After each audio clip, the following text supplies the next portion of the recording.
It's here for me mamuni akwa about Melodies Podcast YouTube channel. So breaking news are yensa eka HSA KNUST ye declare the security zone amene wo kasa sisia na breaking news no eba na metrech nsemu na wate the airport say answer never trust and subscribe na click the notification bell na no na down screen so ye na sa pepepe ema latest news bi aba onsa ebeka na twese ye koye ne ma no na etie for the AC ewo KNUST ne say Samobaka ya last year students of KNUST yoma join say womo ko demonstration na nin na echi no ye be hu say na demonstration no ekosi ye womo be say nyama ye unprecedented wo Ghana ha say esuapon for university students pa asori say womo ko demonstration na womo asay nyama say na asemi nia na say na students no na womo say security agencies no womo attack yomo na aside sansem ni nia no me obi a me ye alumni of KNUST. Now I belong to one of the male halls Unity Hall. Your friend Kunti.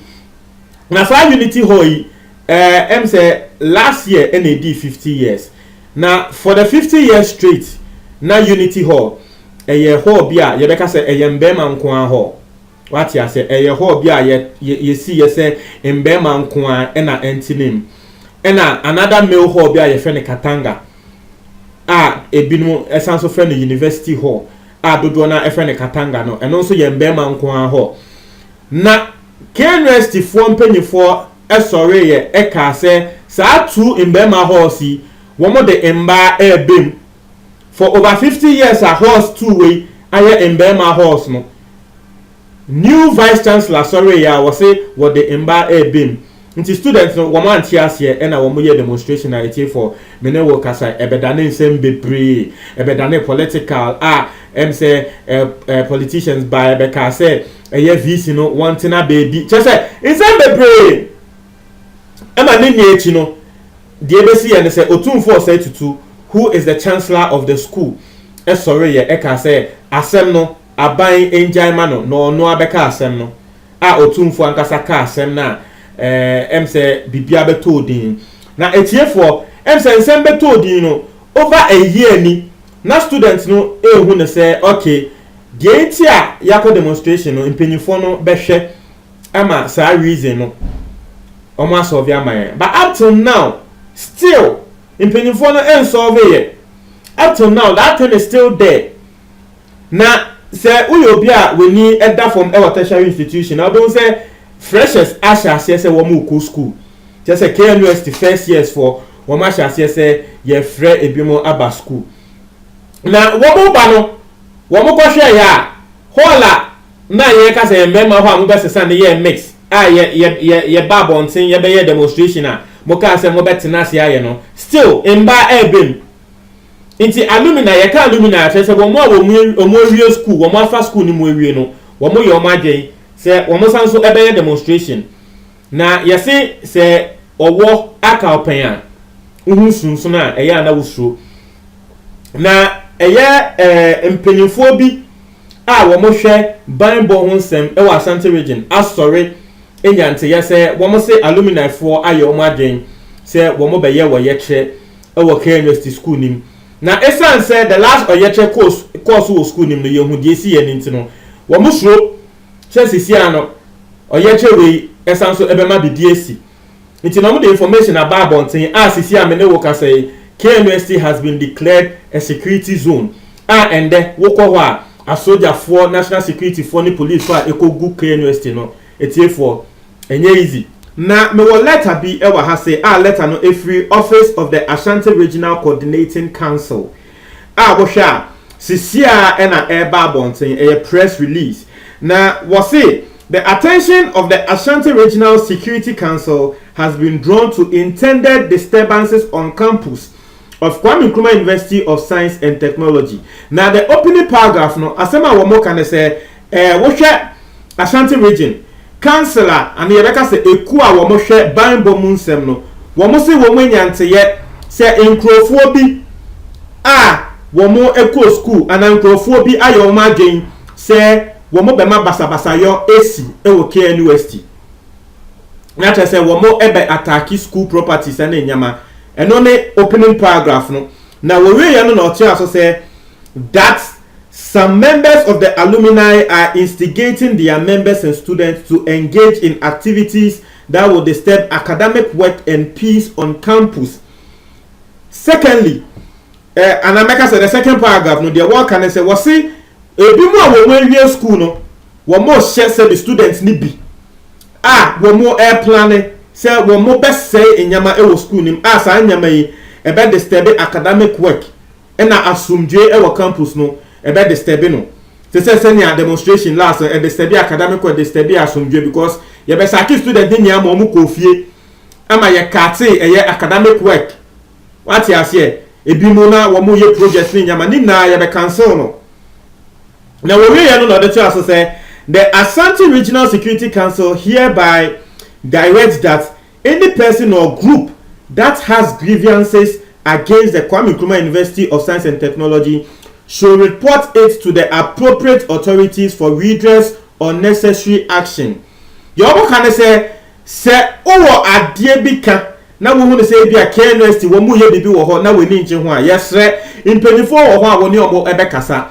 In this case no alumni no wo mo make you case on a lot of media platforms. Wo mo ni impenifo akasa say sa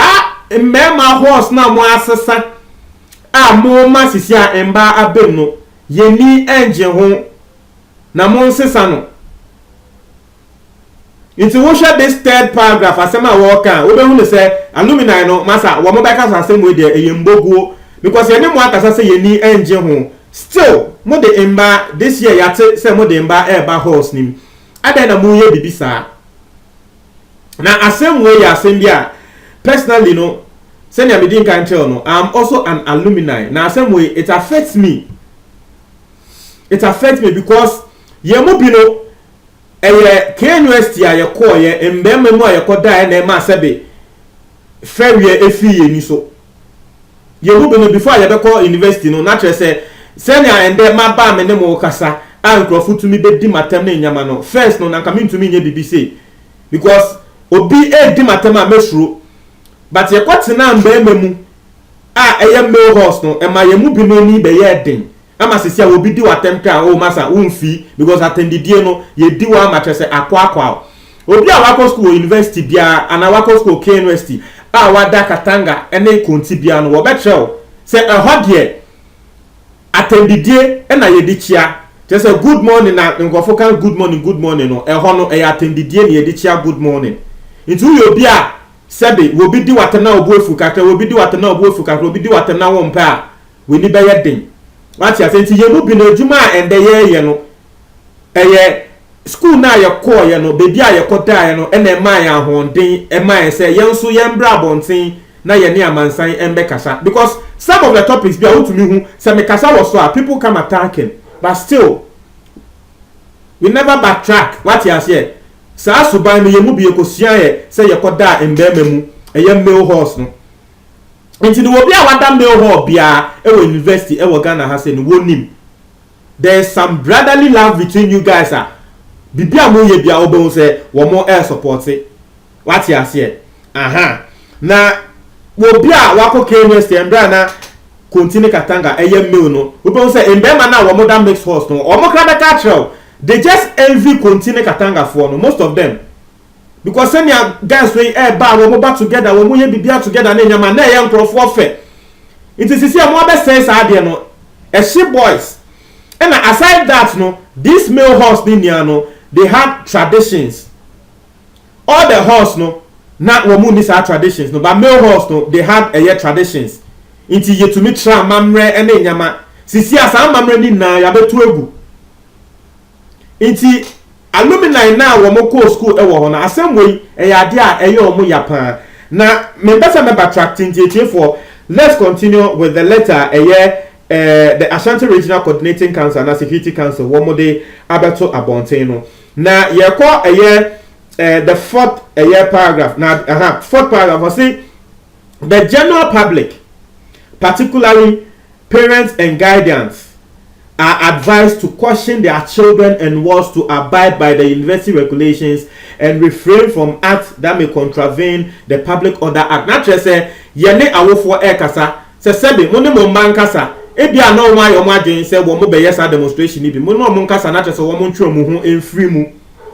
I say it should be noted that anybody who directly or indirectly engages in activities that may disturb the peace on the KNUST campus shall be sternly dealt with in accordance with the law. Not just say we be a wire wading say we call disturbance by our KNUST no emra no be di ni ye.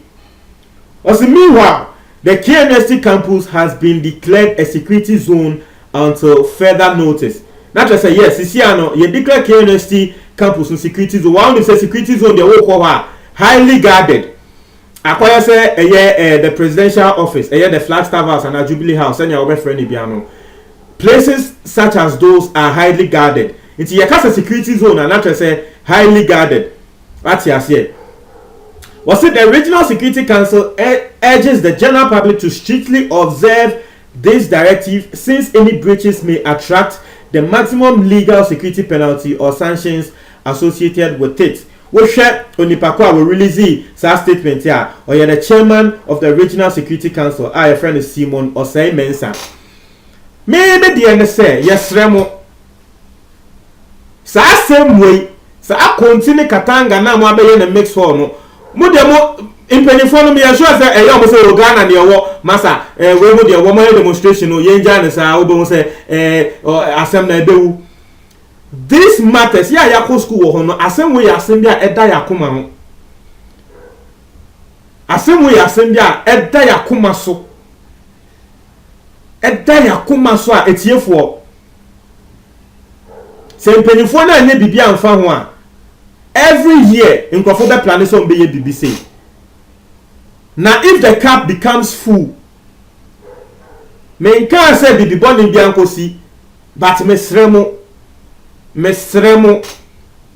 debia evangelist adai eba one thing ye beka say nkofo bebre edi evangelist adai atem but one thing and now no evangelist adai nkofo nipa bi kasa ya asema wo kan say one thing no ope free evangelist adai ho the teachings on traditions.